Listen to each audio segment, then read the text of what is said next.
Hello everyone and welcome back. We had the largest gold lead at 15, all split long, and it was Team Liquid from start to finish, just crushing FlyQuest. So now I want to see what happens in game 3, because we've had some very big top diffs. Solo kills in each game so far. I want to see how this one goes. The answers to Sivir have worked so far in this series as well. A lot to look forward to in game 3 as FlyQuest grab blue side with selection. Yep, they're going to be on blue, and I was going to say, is Bye Draven bye, going to make it through? No more. Which does lead me to believe they might be down to this first pick Sivir, right? If you're going to be able to actually ban that away. But I do feel like the Azir has had way more effect so far in this series, especially because you have such a range advantage against Sivir in the later stages. When you get to those 3 items, even if Sivir's on 3 or 4, if you can't enter the fight, it doesn't really matter. I actually just love the difference in banning strategies here. You see the early game AD carries, Kalista, Draven banned out by FlyQuest, and Team Liquid are saying, no, you get no scaling carries for yourselves. Sivir, Lulu, and Yumi all banned out. So also the extra enchanters to buff up. This one's a little bit strange for me though, because I feel like the Azir Sivir trade was obvious, right? So it's like by banning Sivir as your last ban here, you're just giving them Azir for free. I'm a little bit curious what their pick is going to be then. Is it going to be a Seraphine bot? Like maybe they feel like Sivir is a good answer into that and they would rather have this side of the matchup anyway, but it could also be mid. Yeah, I like any poke champions into Azir, and it has been very successful. Abaddon used it one time already in the mid lane matchup. Didn't have the best performance that he wanted in that game, but it still is a very good matchup. It was trying to get any sort of long range damage. I'm still waiting for the day we get a Xerath for some real poke damage, but yeah, in the past we've seen Vel'Koz and things like that too. It was interesting though because Abaddon did it the one day, said he didn't play well in lane, they was gonna clap Bjergsen the next day on it, and then they flexed it to bot, right? So will it actually be Bjergsen playing that matchup himself, or is it gonna be Hans playing this bot lane? I'm very interested, but Vi unbanned, he's going for it. They're going back to the game 1 special here. These are all 3 of their top side champions from game 1, where they did really run over the game, and now TL have to decide, do you answer jungle, do you answer top? Like what is gonna be the choice here? I think the key there for sure is the Aatrox lock-in for Philip. It's just so comfortable. By far his most comfortable champion for top lane. We saw the big difference there on Renekton. So locking that one in early before Team Liquid catch on to the top lane counters. Troll King for Santorin is no surprise. See about that front line though. So statistically, Kennen, recently buffed, is actually a good matchup into Aatrox. You're fast enough to get away from basically everything, chains or not, and obviously you outrange the guy, you can poke him a little bit, and then, hey, guess what? You like team fighting everyone but the Aatrox, you kind of hit the back line, so could be an option. Don't know if they have the damage, they don't have any physical damage in this lineup right now. I would say that the Olaf a second time around, even though, yeah, everyone's gonna point to that and be like, that would be crazy to do that again. It's actually way better if you have an enchanter on your team for team fighting later. A Seraphine actually does work perfectly with it. I do think Bwipo will use a different counter pick, but if he did go back to it, it would be better this time around with the Seraphine. And to be honest, his lane was going well before the solo kill. Like the solo kill happened, that was the thing that matters, but but like, he was actually holding the lane really well, forcing this Ignite Aatrox to stay in lane for a really long time. If Bwipo got one more reset without dying, I think he's pretty comfortable in that matchup, probably for the rest of the lane, but it did of course go bad. It's gonna be a Camille ban, which I find pretty interesting because that doesn't really feel like a Bwipo champion. Maybe it is some scrim info, but he hasn't brought it out at all this split. And historically, I don't feel like Bwipo really ever plays Camille. I'm actually gonna check if he's played it at all across his career. Yeah, unless they're really caring about backline dive, right? If the strat is, oh no, 5 games in his whole career. Sure, yeah, so has played, I mean, she's been ultra meta before. Obviously, she's not a top pick right now. If they're worried about protecting people against dives, right? Because there's no peel right now in this competition, right? Like if you go on Azir, he's just kind of getting hit, so I could see like that being the logic maybe. Tryndamere going away as well. It's also interesting because the double bot lane ban does make me think it may be actually a Hans Seraphine. The other option is you double ban marksman, you pick your own marksman on 4 to really thin the pool. So we should find out exactly what it's gonna be, on this pick right here, if it is Seraphine bot or mid. No, Bjergsen's second most played, all split. Oh, that could be Bwipo top because he actually, that's one of his most played champions when you think back to like the initial start of this split. He was playing a ton in solo queue, was really, really into it. You're gonna get the Lucian Nami here. This is a really interesting draft. This is very, very aggressive turn here for FlyQuest. I really like this lock-in for the Lucian Nami actually on bottom side with Aphelios being banned out. Team Liquid looking like they are going to position the Seraphine in the hands of Hans Sama. Yeah, and okay, so it's gonna be Swain mid for Bjergsen. An answer to a lot of dive, right? So he sees Vi, he sees Aatrox, he sees relatively short range AD and Lucian, and he's saying, you're coming at us. I have the answer here with the Swain, with the Enchanter behind me here of that Seraphine. It's gonna be really hard to actually punch through that Aatrox. And I do like that it's actually swapped to mid because I think it's a really bad matchup into the Aatrox top. I just don't think you actually have the damage to really bully him out, and he can look for these very, very aggressive trades. Yep. Renekton, of course, not working at all for Philip last game. We'll see if Bwipo can do better on it. This is going to be, you know, a very brawly matchup there on that top lane. I just kind of wonder what Team Liquid's doing in team fights, because no one's that threatening. Like, Renekton is not a Fiora or an Irelia who's putting out tons of damage team fight. Trundle's obviously not. Swain's not bad, but like, people are doing things like Mandate, Riley, Zhonya's, like, none of us are cutting through champions fast. Like, who's actually killing Azir? But I mean, they're pretty squishy. I think Seraphine damage is very, very relevant. You know, I do think you're adding it all in together. Seraphine supporting this Swain who's putting out damage. Renekton is diving in the back. CoreJJ ultimate in on top. Like, all of these things combining, I think, to really make more than enough damage to burst down some of these squishy champions. Yeah, they certainly have a ton of area of effect. Lots of AoE, lots of sustain there on their side, and they can get started on one item. All of these champions for Team Liquid, one item, we're good to go. So I think that is actually a very good strategy for this team, since they've been the early game snowball, lane leads, then just force these 5-on-5s, these dragon fights, these herald fights, group up and try and smash early. But I do think it's a good point, Phreak. Like, if they can't get toucouille, the Azir could be problematic, right? You know, you're going to be relying, I think, a lot on the poke to actually whittle him down. Double first strike on FlyQuest side and ignite for Philip again. So he wants to go at Bwipo. With the Seraphine there in the hands of Hans Sama, of course, hitting that ultimate, bouncing off all of these bruisers that are in front of him is one of the most important things in this team fight. That's how you get through the Azir, because that can headshot an Azir. All you have to do, if you hit that ultimate, if Azir does not have flash, if he's already used a shuffle, if you're able to get a Nautilus ultimate to hit him in place and make sure that you get the Seraphine bounce, then you can just destroy him. And I think he's definitely going to need either a Banshees or a Zhonya's because of that. You know, it's going to be a question of if he thinks he can actually avoid the Seraphine poke to actually remove the Banshees, because that feels like that would be the big one. But it's going to be a really interesting game. All right, well, we get some more information from the horse's mouth. Blood Tigris standing by with FlyQuest's Sharks. Let's see what he has to say. Coming to you for game number 3. A strong start for FlyQuest in game number 1, but now 1-1 in the scoreboard. How do you plan on bouncing back? We did the side selection switch, right? Went blue side, looked to first pick Azir, still at the way. So we're gonna see how this game goes. Looks like enemy team opted into punishing our Vi pick with a lot of, you know, beefy frontline champions like Trundle, Swain, and Renekton. So we're gonna see if we're gonna be able to use our pick or not. Yep, some firepower coming from Philip as well, bringing Ignite, a strong start from him. How is he handling the playoff pressure? So far, you know, he did amazing. You know, game 1 got his first solo kill in lane, so I'm really proud of him. Yeah, thank you for the insight. Back to the casters. Yeah, it's going to be interesting to see. You know, as Sharks was talking about, you know, he feels that their draft strategy really was more punishing the Vi, right? Not giving good ulting options. You don't really love ulting the Swain, the Trundle, the Renekton. You know, it's pretty much only Hans that it feels like you want to dive in onto that backline for. So Philip's going to have to be there to really kind of get on that backline as well. Because it's very difficult to actually dive through a Swain and through a Trundle with the slows and the ulti and everything. So I think that's going to be the trick here for FlyQuest, and it'll be interesting to see if they can actually, you know, kind of circumvent those problems. Meanwhile, for Team Liquid, for Santorin, I'm looking for some early objective control. Trundle very, very good at these neutral objectives. And then, of course, as we mentioned, this team can operate on one-item power spikes very easily, so they could naturally try and snowball and group up with those. But a half camp lead for the Trundle right now as Vi paths down to her Wolves. Wants to make sure there wasn't going to be an early counter jungle, and then looking to play towards the bottom side. I mean, Lucian Nami obviously can be so aggressive. This is airy for the Seraphine, so she doesn't have a lot of innate tankiness here. A lot of times that Seraphine support can work is, or any other enchanter is, I'm running Guardian, like we're going to be fine there. Pretty nice trade out of Bwipo, going to feel really good at this one as he can just always jump right back out.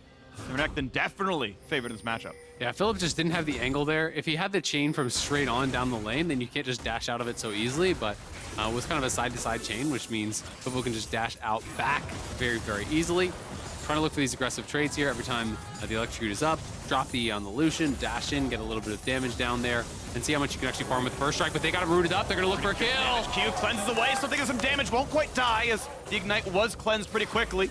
Can't get back too much. aphromoo running out of mana as well. Can't get that much healing. Vi is coming down the river, but seen by the wards. So that's why aphromoo is trying to keep CoreJJ interested. If it wasn't for that ward seeing Vi, maybe they're able to bait somebody back in, but it is going to be unsuccessful move from the Vi downriver. Team Liquid coming back to try and push this wave in, get the full crash.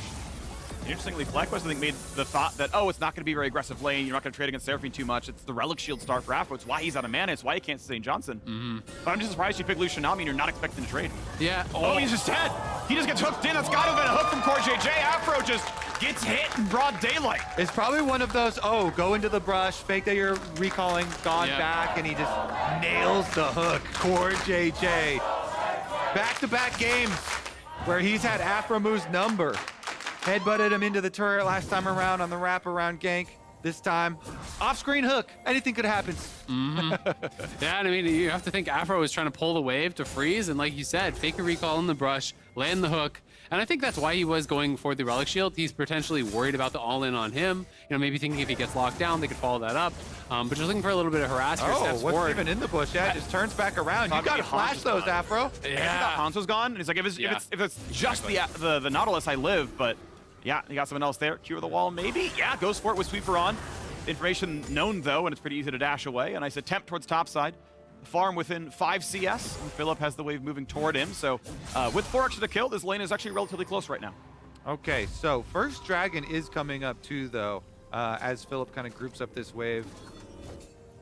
Yep, won't get the interrupt, but that does turn my eyes towards that bottom lane. Uh-oh. Because they do want to start stacking pretty early here. Control ward already in the river. Flash hook is a possibility. Santorin is around. Pillar would almost seal the fate. Anchor. Good dash away and doesn't catch anyone else. But Santorin gonna find a face check. Decent damage. You Pillar. Now they have no hook to follow it up, though. But can he walk far enough away? He might have to burn his own flash. He does. Doesn't want to run left through Santorin. I think he would have died if he'd ran left, but I choose to get over the wall. It's a tough call, man. I don't know. Like, double longsword already? You are very squishy at this point when you're slowed up. Yeah, I don't know if you have double. Yeah, it's hard to say. You know, maybe he could have done it. At the same time, he definitely couldn't have run right because he would have gotten killed off by Hans and Core. But good pressure down on that bot side. The pink ward denying vision of Santorin and, you know, getting aphromoo punished again. And that's very meaningful for my question of the early dragon stacking because no support flash there makes it very tenuous now for FlyQuest to answer. And as I said, Trundle's super good at just starting up these neutrals, can easily solo them if left alone. Push on bottom lane here for Hansama and CoreJJ means he does start it up, but mid lane push means Azir moves first. Can toucouille be the difference maker? Jose's flash, he wants to go for broke. Q over the wall, look for the smite. It's a possibility. Smite? Yeah, I believe it's up for the Santorin now as well. Jose, he's gonna try for flash, it. So he could. Yeah, he could YOLO it. And decides, I don't want to guarantee to lose my flash just to have a chance at Drake. Yeah. And they get rid of the ward in time anyway, and it's not going to be a good possibility. So claim on the dragon, Team Liquid. That's why you always pull the dragon out. If it was still in the origin point, then there's not as much of a risk there of trying to go for a little yo-yo play. But with CoreJJ there and the dragon pulled out, you get hooked in, you can't get back over even to the wall to flash. And Hans was even holding his empowered spell. So like if you go over, you get passive autoed, you get hooked, you get rooted, you're gonna die, right? You're very unlikely to be able to get back. You can even use Pillar to actually push you away from the wall so you can't necessarily flash over it very easily. Really good start here for TL, but it is not a massive gold lead by any means. First strike probably helping a little bit with that for FlyQuest. And you know, Philip looking good, just trying to shove in this wave here. toucouille roaming up, trying to get a little bit of a threat on this dive, but CoreJJ is already hovering here. He has the read. If they go for this and they don't see Core, they could easily die. Bwipo has ult. Q not going to land at the start. Here's the Ignite for aggro, though. He's got to cut back a little bit. Did he have the damage? Scoops him back in. Core flashes in, flies, and does not find the kill, but you've got a very low health Bwipo. Pull back in onto Josedeodo. Is going to stay alive now as well. You can't stay around. There's going to be more reinforcements from Team Liquid coming up. Yeah, and you got Swain coming around, Trundle coming around, healing enough for Bwipo. He's going to stay alive. Yes, he's out of flash, but you can always TP to fully heal back up. Almost stops the recall. The instincts to take the correct brush. Philip gets out. A play like that does have pretty big costs. So that was a very important read from Team Liquid. Good communication. Bwipo and CoreJJ talking constantly there. Core comes up, he hovers just out of the fog of war. Great vision toggle there by the observers to see it. and it gives Team Liquid the extra presence here with all the extra health bars and the recalls. They just start up this Rift Trail. They've got the members. FlyQuest coming a little bit late. Smite's gonna claim it. There's Herald on the inventory, but they could go for a bit more here. CoreJJ level 5, get away from the first slow. When's the ulti coming across there? He is 6. Will there be a fight? Bjergsen with those is gonna be really hard to fight though. Aatrox buying a bit of time, getting another 1k health. I mean, this is honestly, he's pretty much ultable. Dives in with the flash, gets over the wall. Does he have the damage? Josedeodo takes down one, but he trades his life back for it. Santorin over the wall, but CoreJJ doesn't have an easy way out. He was slowed. The soldier's gonna claim it. A 2-for-1 in favor of FlyQuest. And now Bwipo, without an ult, without a flash, takes the culling, finds his stun. But how do you get away from this one? He's not gonna find it. Double dash, it's not gonna matter. Who gets the red buff? They're gonna try to give it to Johnsun. He claims it.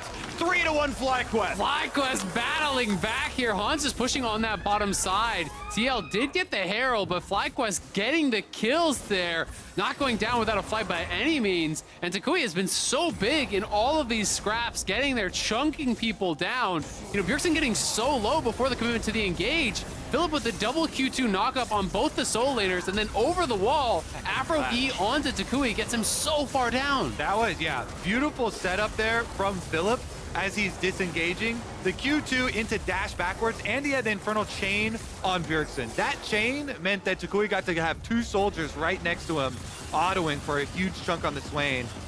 Being able to burst him down takes out so much of this perceived giant team fight in the mid game for their neutral objectives that Team Liquid wanted to have. Yep. So if you take out kind of the heart there, the Swain, that big threat early on, then FlyQuest chasing down all those kills does make up for that Rift Trail cost. And while the Rift Trail still is in the inventory for Team Liquid to use, it's only going to be about 2 plates of gold worth for them, so FlyQuest quite happy. Really beautiful stuff out of FlyQuest. The Rose really played nicely. Bwipo will not get back, and that means he gets yoinked. Well done. Good trade by Philip, who's already feeling good about top side. And now he probably has to leave with Jose in the area, and he doesn't know the exact timer on Vi ulti for sure. You know, Vi about to have it, so he's got to wait around. He's camping this brush to make sure that Jose isn't wrapping around on him, because if Vi face checks you, you will win that with your ulti. So trying to make sure that he's not getting wrapped around on. Now drops the ward to cover and make sure that he's not getting dove still. You know, smart play there from Bwipo, and does have to pop the ulti, so I don't know if there's a scrap going on top side. I think he pressed it to just maybe get top lane clear, no problem. Didn't want to get maybe one shot by Philip diving with Ignite. I think that was maybe the possibility, just afraid of that one. But bot lane, plates worked down, plates shared. Of course, has to drop the solo gold, make sure it goes to the carries, and that is Team Liquid back in the gold lead now off of a huge Rift Arrow. The balance of jungle pressure here, seeing Vi camping top lane so much, Bwipo is earning his team presence on the bottom side. So full tower there for Team Liquid. First one of the game. You also get the bonus tower gold there. So in fact, much more than the expected just 2 turret plate value. Huge stuff. It also lets them get their reset off before Dragon. 13 seconds on. Perfect reset timing there for FlyQuest, or for Team Liquid, excuse me, as they can return with the full Leandries for this fight. Yeah, and the Sunder are done on Santorin as well, right? So both those guys, you know, completing their mythics off of the gold they gained from that play. Johnsun does have his Gale Force, so you know, he's looking good as well, but it does feel like this is TL's for sure with the FlyQuest bot lane hitting top. Smart TP out of Bjergsen as well, made sure he was there. He spellbooked over and it's like, yep, I'm gonna have bot lane control. We're gonna make sure we have this one, and Drake is gonna be 2-0. And so far, Drakes have actually been completely correlated with the winner of the game. So though it is a close one, Team Liquid already halfway to Mountain Soul. And that's the plan from Champion Select. When you've got these 1-item power spike, team fighting giant AoE champions for Team Liquid, you have to stick to the plan. Even with the early bumps there and the blue invade up in the jungle, still focusing on the dragon stacking, now further invading, taking away red. They fully sacrificed that top turret. See Bwipo just farming Krugs. He knows, everybody on the team knows, we're giving it up in payment for this. And it would be devastating for FlyQuest Comp to actually fight into a Mountain Soul. When you think about Vi and Aatrox and these champions that are a lot of upfront damage diving in, you got to burst people down. It's already going to be hard enough to do that against what they are drafting here. Bjergsen does have exhaust. This is a tough go, I think. Wants to find Q range, not quite going to be there. And of course, Santorin and Core were waiting anyway. If there was a play, he probably lives no matter what. He's got exhaust. Q was on cooldown at that point. Going to try again, but he's not playing it for the wave. So no attempt there, even though the supports are gone. Bjergsen now giving enough respect to not be caught out. And look at this, though. It's huge, huge, huge vision for them. just fully lit up for Team Liquid. So that's why, with the confidence, he knows there's only one bush that he could be hiding in, and it's that lane brush. So as long as he respects the distance from the lane brush, they can keep on pushing. Bwipo even moved back in. They only gave up. I believe it was at one turret plate already taken, so I think it was only one turret plate there on the top side, and Team Liquid got to take over the whole red quadrant jungle. So back to a pretty close game gold-wise right now. There are some waves to farm. I mean, that's 200 gold right there for Bjergsen easily. So lead is still there. Team Liquid side gold, as well as the Drakes and Santorin coming around behind Philip. Flash, ult, all available. Gonna be hard to find a kill onto him. The next dash gonna be up pretty soon. Gonna go ahead and take the first slow. Running a bit lower on HP, does not get the pullback on a Santorin. Burns his own flash, could be a kill. Q flash would kill. He doesn't even need it. Just walks in, takes a bite out of crime. Troll King, how many times does it have to happen? Santorin again on this champion. Stomping down in playoffs. Yeah, he has the chase down, and it's tough because Philip can't fight him because Bjergsen is going to catch up, right? So that's really what it's about. Nice. Really good Q. Beautiful timing there from CoreJJ. My goodness. Right out of the Vi ultimate. He gets the buffer. Will FlyQuest start up the second Herald that has now spawned here? The blue orb dropped on it. toucouille is going to have to clear out mid, so it means TL get first move. Bjergsen back from base here. Still has that stopwatch, still has the exhaust. Going to be really strong. Yeah, I mean, that's actually just a team fight winning play. CoreJJ gets out not even a chunk on this support for investing your Vi ultimate. Like, that is just massive for Team Liquid. And again, these one-item power spikes, great. We're just going to keep forcing. Bounce back and forth between the neutral objectives. We got the dragon already. Let's go back up, get the Rift Herald, keep on pushing down these towers. And Herald, gold lead gonna grow. 500 more gold to add to the coffers pretty soon. It'll be over 1,000 easily if they find that summon.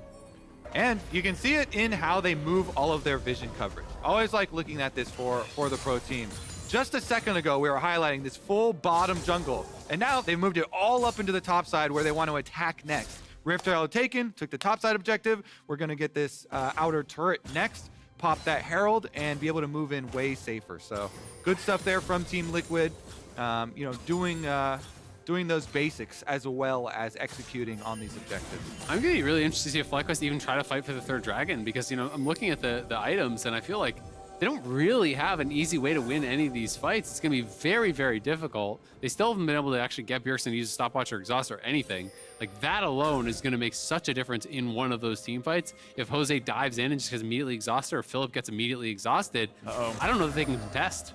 Early ult.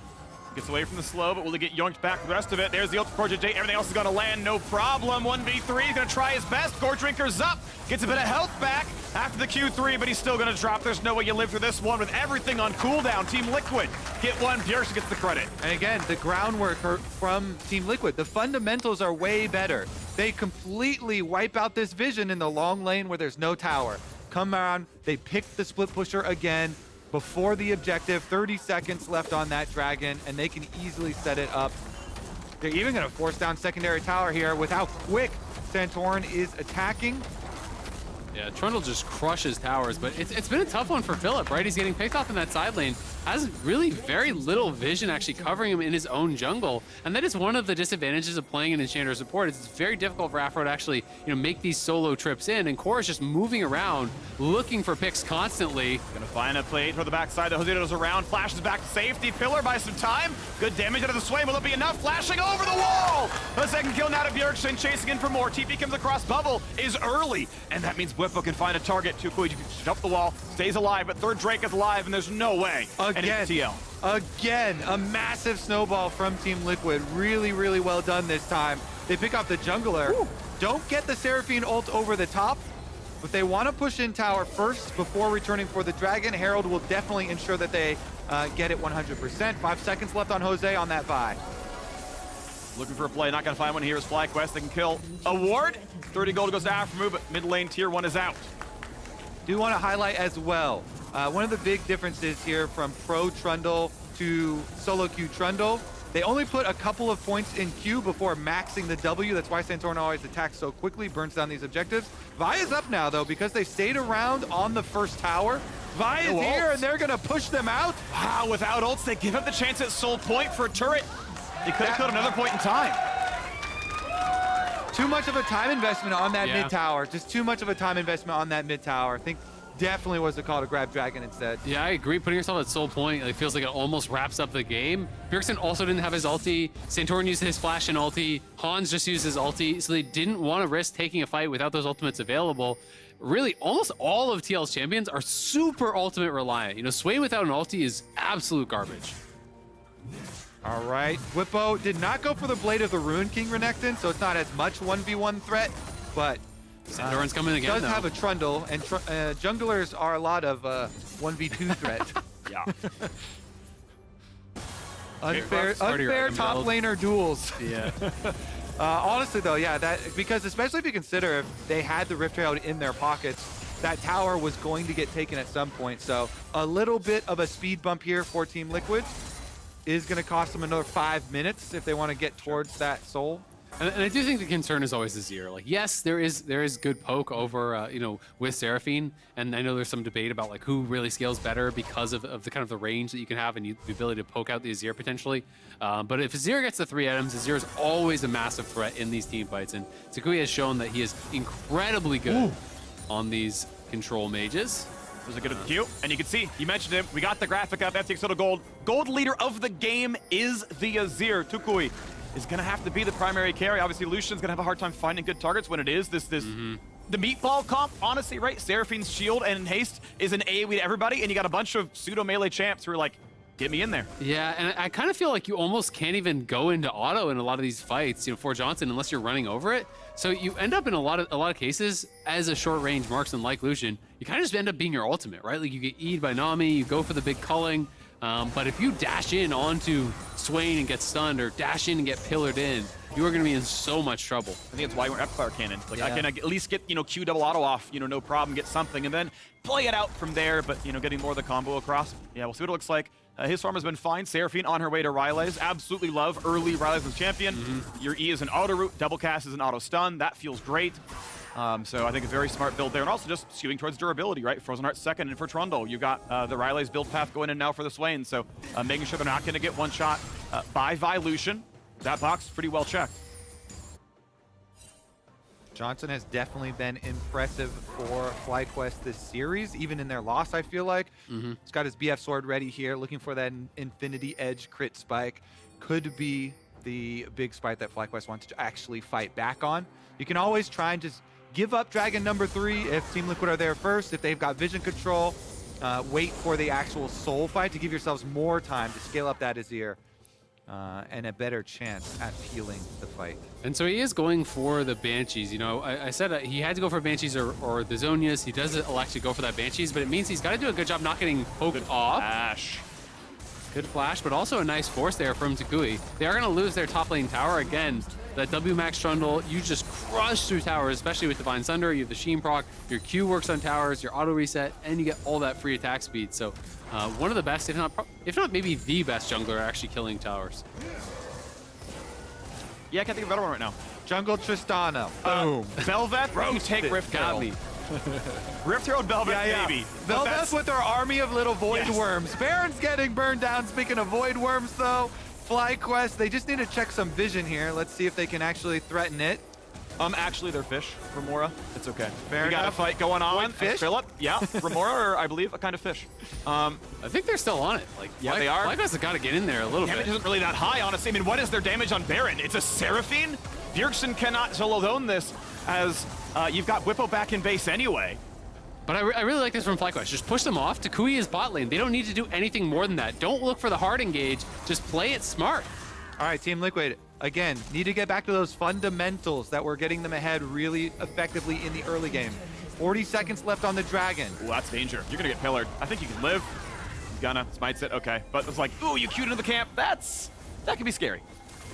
You know, and one of the problems with TL doing it, like they have a very safe Baron because of Onsama, but it's also a very slow Baron, right? Like they don't have any really high DPS champions. Swain is terrible at Baron. Seraphine is terrible at Baron as far as like actually burning it down. So, you know, bought a lot of time for toucouille. He gets solo gold, and now he's working towards his death cap here. FlyQuest are actually coming. I think they want to fight this one. They double recalled both solo laners. They don't want to wait for the Dragon Soul fight. They want to fight now, and Team Liquid do have vision control. Let's see about that Seraphine ult. For Nautilus is a little bit of poke damage only to the front line, but it's a good damage to the Aatrox. Needs the Gore Trigger, heals back up all the way to full, and goes right back to safety, but double flashes down. Bwipo has arrived. The flash in, Bjergsen gets a slow, the pull back, the 1-for-0. Team Liquid just burned through the front line. They gotta wait out the Swain ult. Now they could actually potentially look for a re-engage here. They still have ultis on toucouille and Josedeodo. Johnsun almost has his, so they might try to utilize this super strong Azir to get in there. Bwipo's still gonna mark as well. No flash, no ult, but I mean, he's gonna be safe to jump the wall anyway, so it might not matter a lot. Josedeodo has to be careful. And there is spell shield down, 5k health on the Drake. How does a 5v4 even look? Because Bjergsen running low on mana. In goes the Nautilus. That's Afro. No, it's Josedeodo gone. Out goes John to the side. The scoop. But does toucouille find anything to kill at all? Fights CoreJJ. Needs the shot. Gets a 1. But already the kills are coming through. Team Liquid crushed this fight. It's 4 kills to a single death and a Drake on top. They're right back on track, baby. Team Liquid full steam ahead. Dragon number 3 picked up with the extra kill money too. That is going to get them nicely to around that 30-minute mark. 29 minutes, Dragon Soul will come up, and we will see you back in the same position. Team Liquid, early positioning. Again, like we went over with the Fog of War. Seraphine ult right over the back line. Got both Philip and Vi stuck in it, so they both had to flash away. They try and kite out Bjergsen's ultimate here just with the 1 pickup. FlyQuest feel like they want to risk it here off of Dragon number 3, and they poke around.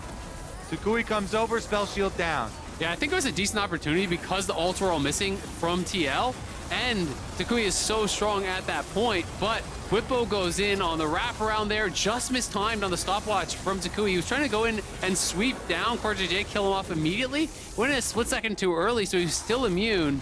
Doesn't actually get hit by that Azir ulti, and then gets locked up. But look at all the damage from toucouille. Let's see, how much gold does he have now? He almost has enough for his next large rod, so he needs, you know, a good 1,300, 1,200 gold to be able to actually get his full death cap. That is when he's going to be really, really strong. But it's still quite a ways to go here, and TL are pressing on the map. I think the biggest difference maker is going to be Philip finishing Guardian Angel. Living 30% longer allows him the time to frontline for Azir to hit and get the first reset. And already it's Vi being attacked. No way you're going to look at that one. Bwipo claims the kill credit. Looking for a bit more. Oh, that is a really good pillar. Johnsun able to jump back away from Nautilus, but of course Josedeodo had gone for the healing cut. Him but Chainsword, Squishy, picked off. Philip can jump the wall to the left, does so. Stays alive. I love that TL didn't overcommit ultis there. You know, they did use a couple, but they saved Hans and Bjergsen, so there's no easy turn here for FlyQuest. They can't just push in and force him down. Bjergsen's going to be on the sides. They have no vision. Core and Bjergsen have to be lurking in the wings, you think. It dies slowly. That's the question is, okay, how much time do we really have? Bjergsen is on the wings, going to find really high damage to aphromoo, and now looks for a bit more. Johnsun will try stopwatch, and they're going to try to run away, but Santorin's already here. He's got a slow, and he's got a kill on Sama. Gets another 4 to 11, and guess what? We're still full health, right back on a Baron. Juke there from Philip. toucouille is still alive. The hope for FlyQuest is the Azir. Team Liquid all healing right back up, though. They can keep on starting this objective up. Jose is alive. Philip does not have much to do. Goredrinker's in for a bit of time, but again, they keep shielding, they keep healing, and the kills cannot happen.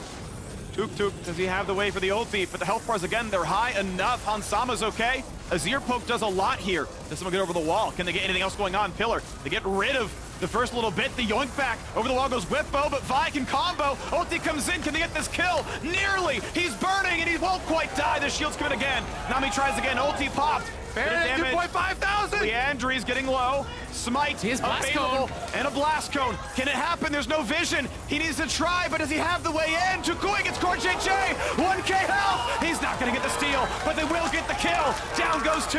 Now scoop back. Getting some space now is toucouille. Hans has no flash. He can't get out of the pit. They got to try to fight their way out. I mean, do they have the damage? They're going to try with Johnsun. Gets going thin, cleanses, gets back out. But does toucouille have the damage? Dives back over the wall. But everyone from TL still here. Santorin's the front line. Here comes the charm. Sidestep. Johnsun doesn't have the damage. Nearly goes down, but Bjergsen's in the chase. Gets another one out of mana. Toucouille. And it's now 15-5. Afro, he's slowed. Afro will die. Team Liquid play the Baron bait, and Team Liquid come out with everything. What a long, drawn-out fight there. toucouille just didn't quite ever have the damage to finish these people off. He had Core and Bwipo down to like 5% health so early. If he had the death cap before that, he could have potentially won out here. They tried to fight it out, but TL holding and waiting for so long until the Q had expired there from Jose, and he had no flash. Wasn't on the blast cone, so they go over the wall, they kill him off, and now Hans, with no flash available, they knew they had to try to fight their way out as a squad here. They couldn't just leave him. Yeah, Team Liquid, they know they don't have a lot of range or huge spike damage, but they do have a lot of sustain. And with the Baron buff, here they come. There's the root. Johnsun can try to get away. Knocked up. Will it be enough for Santorin? Quick frontlining in. Josedeodo buys enough time. Turret is helping, though. They could lock him in place and try to go for broke. But they're still just too tanky. The shield is still there. DPS may not be high, but guess what? The heals per second are still there. Hans Summit keeps everyone able to get out. Yeah, it's the trade of flashes there. Philip looking for the Q flash onto Hans. He just responds with a flash of his own. But you can never look for the hard engage until Swain LT is down, and Bjergsen is being so patient with it. It feels almost impossible for Jose to have an impact. 29 minutes, that soul is up. Dragon Soul available. We'll meet you right back here. Team Liquid gonna burn it down. Mountains have the most health. They will take the longest to kill. And there's no way. They're like, we've taken too long. They don't know what the health bar is, but like, it was too much fog. We couldn't find anything. So out they go. Mountains so claimed. You thought it was hard to kill Team Liquid already. Only 5 kills on the map so far for FlyQuest. It has got a whole lot tougher. Yeah, the only one who can really do anything is toucouille. He does have that death cap, but the rest of the team around him really has no threat. You know, we're not even on 2 items yet for Philip. It's 3 items for Bjergsen, 3 items for Hans here. You know, the efficiency on their side is so high. Johnsun has not really been able to get super involved, and even some of his callings are just getting pillared out by Santorin, which is really his only way to join the fight. Decent damage, though. Will it matter? Not really. Oh, here's the Yonk. This could be so much damage, and Jose will fall again. Ult does nothing. Scoop to the side, only buys some space. Nautilus ult is going to land, but there's still a front line to kill, and they're going to get another couple more. 3-0, and now there's no fight left in FlyQuest. It is fight or flight, and it is just running away, true to the name. Now onto the Nexus turrets they go. First one to be attacked, 5v0 realistically. Nothing else can be done. Team Liquid again in control of this game. The comp looked good. Answering the Vi with a bunch of meatballs, and indeed, she got chopped up. So down goes the Nexus. Down goes game 3. Team Liquid up 2-1. Series points here acquired for Team Liquid. Is that great? You had fun in game number 1, FlyQuest. But now the veterans are getting serious. Back-to-back wins, early snowball. Bjergsen already with the momentum. Bop, bop, bop. They're looking for game number 3. Yep. I think the draft was just so smart from TL. You know, bringing out the Swain, you see the Aatrox, you see the Vi, that gave them so much trouble in game number 1. And they answer with this really strong anti-dive here with the Swain, with the Seraphine. It's so difficult. Like, your only target to really Vial is the Seraphine, but you can't dive past the Swain. It's just never going to work. Vi's never going to solo kill this guy in the back line, and no one else can actually run through this rivalized Swain, so it became almost impossible to fight out. It's like, the only way you win a fight is you somehow get Bjergsen use his ult, disengage it, then find a re-engage while he has no ult, and it was just really way too difficult for them to navigate, I think, in the later stages of the game. Yeah, there's so much sustain. Like we said, all those champs, 1 item, boom, they're ready to go fight these team fights. Trundle even got a Spirit Visage. That plus W, increased healing. You're just seeing him get like 500 chunks over and over. Yeah. Very good stuff there from Team Liquid. Nice snowball. It was a nice snowball. You mentioned a lot of the basics, fundamentals here for Team Liquid. I mean, the first blood in bot lane, like, kicking himself there as aphromoo, right? Because it meant the Dragon Stack was early. Lucian Nami should have some lane pressure, and it was written off with the early kill coming across. And then from there, yeah, they got so many pickoffs on a Philip in the side lane, right? Like, he's trying to play long lane against Bjergsen where the bot lane turret's already gone, and it's like, Toronto showed up. That means Drake. Toronto showed up again. It means the Drake. Sorry, bud. And yeah, the ability to go for like a 3v1 pick never happened for FlyQuest. It was always team fights, and the shields were always there. So well done, Team Liquid. After a strong game 3 for TL Honda, we are heading on to the State Farm Analyst Desk. Thank you so much, Phreak, and welcome back. The series score now stands at 2-1 here in favor of Team Liquid as they string them back-to-back, this time from the red side. So with the sides flip-flopping, we had a lot of questions about ultimately what kind of a different strategy FlyQuest would bring in, and for all their effort, unfortunately, Jat still didn't get in the win. I learned that Seraphine Nautilus is just unbeatable. Very strong. Lane dominant. Lane dominant, because they 4-5 Lucian Nami, which was a lane dominant thing, and they were just pushed in from very early game when, and really kind of across the map, you saw that FlyQuest didn't have very many ways to create any sort of advantage. Yeah. And as Azael broke down really well at the end there, once the team fights happened, since they didn't have a laning advantage, there was no good way in for FlyQuest. It was also interesting to see Zeri fall to 4-5 ban. And to the point about the Lucian Nami, we talked about this, I believe, in the CLG C9 game where it was picked into a Seraphine lane, which I remember talking to Palafox after it, and I was like, like, do you actually get, you know, like the Seraphine kind of can push back a lot. So like, I know we were joking about like, oh man, the Seraphine Nautilus lane, like, too strong, but when you are picking a kill lane like that, having to go up against a healing lane like Seraphine is just a pain. Yeah, I don't know what their thought process was when, throughout the draft, specifically FlyQuest, because when I saw Seraphine Nautilus, I was like, that feels like more of a Seraphine mid lane pick, because I don't remember the last time I saw Seraphine Nautilus paired together bot lane. Not that it is bad, it's just something that's quite uncommon, and so you do have to still respect the flex of Seraphine. But yeah, the Vi to me was the most suspect. We talked about Vi the first time it was picked. That was in the FlyQuest win in game 1 that I didn't like it. This time they early picked it, and it reminds me of the early portions of the split where Vi was being picked just period as a good option when there were so many basically anti-dive comps. Comps that are just so good into Vi that it didn't make sense to me here. Well, that's exactly it for me. Is like, I understand they'd taken Vi only seeing Seraphine Nautilus, but pretty much seeing Seraphine is enough for me to not want to play Vi. I just don't understand who your target is on the opposing composition playing Vi. Yeah, and then the Swain and Trundle on top of it. Well, that's exactly it. They only, and that's the thing. You've now given them the space in the draft to build around that and make it even more difficult. But the last thing Vi wants to do, is jump into a Rylai's Crystal Scepter Swain aura that's just going to prevent you from sticking on top of anyone. Yeah. And I mean, this is the one good play that FlyQuest had here where they were able to somewhat even out the gold lead, which was a positive. The comp was just way too good for Team Liquid side that I enjoyed. And I actually just want to pull back real quickly on the Vi point to recall that we had that early interview with FlyQuest coaching staff that Tigers did on loading in, where they did talk about TL drafting to kind of stunt the Vi. And so that's just something to call out that, you know, whether or not they expected that kind of draft to come through, that they were at least initially, before even seeing the game play out, recognizing that TL had some good answers to the pick. Yeah, exactly. And I think this was just going to be a much harder, objectively much harder game for Josedeodo, just because of how bot lane was playing out. Trundle going back bot lane and make it even harder for Nami, blowing up her flash and everything. And also even killing her. When they, I guess Nami thought the AD carry had based, or not, Seraphine had based, and so Nautilus got a hook on it and just made bot lane's life a terror, which means that suddenly support's going to be roaming more frequently. Just a really hard game overall from bot lane perspective. And you saw it with when in game 1 we praised kind of FlyQuest for actually having good setups when they had control of tempo of the game, and even when they didn't, they were able to cross map intelligently. This game you saw how TL just made it so that FlyQuest had so few options, and a lot of the choices they did make had to be very risky, and it did not pay off, especially because of all of the stuff we've talked about with the way these two compositions go up. Now, this gold graph, not as steady and consistent a climb as the previous one, but Jat, 2 games in a row now where TL's basically in the driver's seat start to finish. And that's basically where I want to key off of Kobe's kind of final comment coming off of the game, which is the veterans seem to have found their footing. And now I worry about how you begin to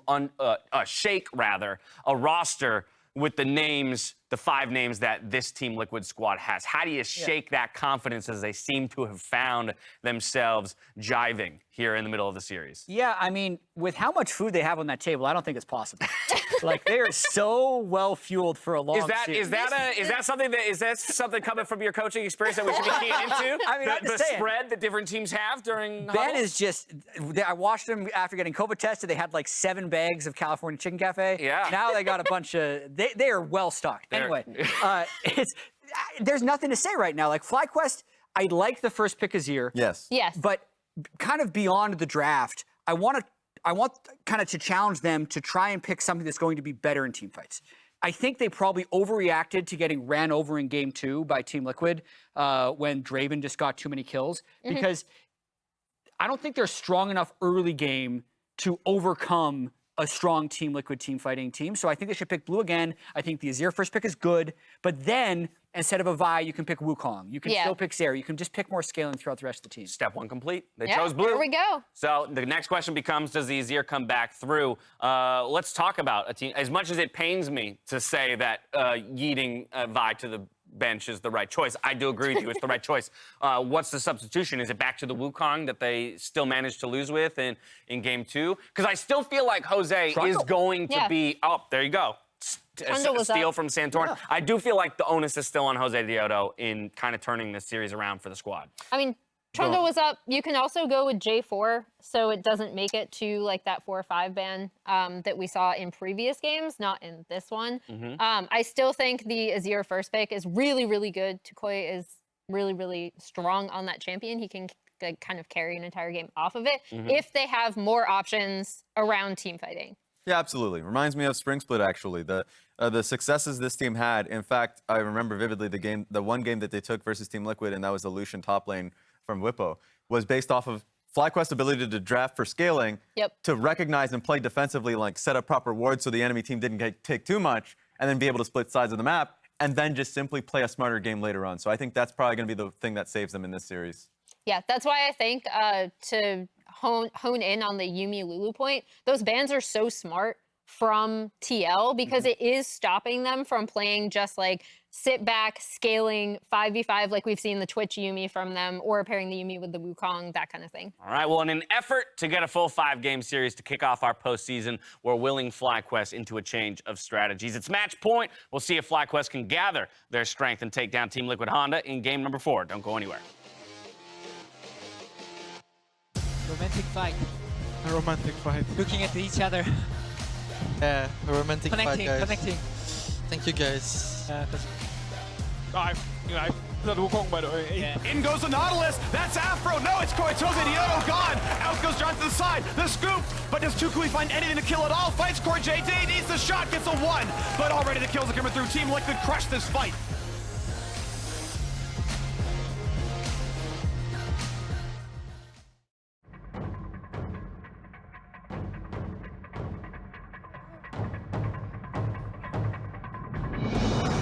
Day 1 was super fun, actually. We were just learning random punches and kicks, but when we started to put together the combos, I could really feel it. Disrespect this part. Ooh, yeah. So far, they're going easy on us. The focus today is very much on technique. As I've learned today, slow is smooth, smooth is fast. Great, grab it, now. Big body shot and turn your whole body and hips and foot. Boom, good. Who do you think's doing better, you or Dash? Just so you know, I also said you, okay? Yeah, there you go. Okay. I give up. Looks too cool. Action! Camera rehearsal day. This is, is it the toughest day yet? What would you say, Kobe, to a degree? None of it was hard for me. No, okay, guys. Okay. Don't let your face get hidden. Don't be down here. Be, you know what I mean? Yeah.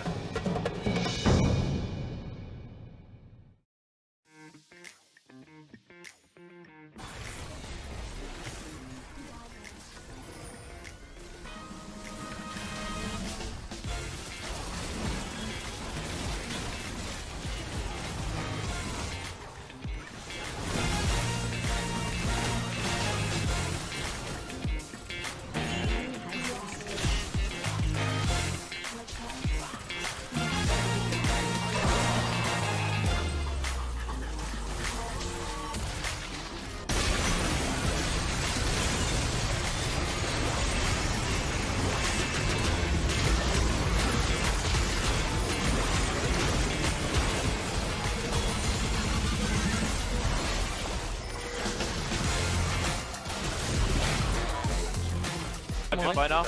I'm fine. I'm fine. Yeah. It's good fight, it's good fight. Pull off. Okay. Oh, I'm dead. Oh, maybe not. Holy sh. Oh! No flash, Lucian flash, Lucian flash. What?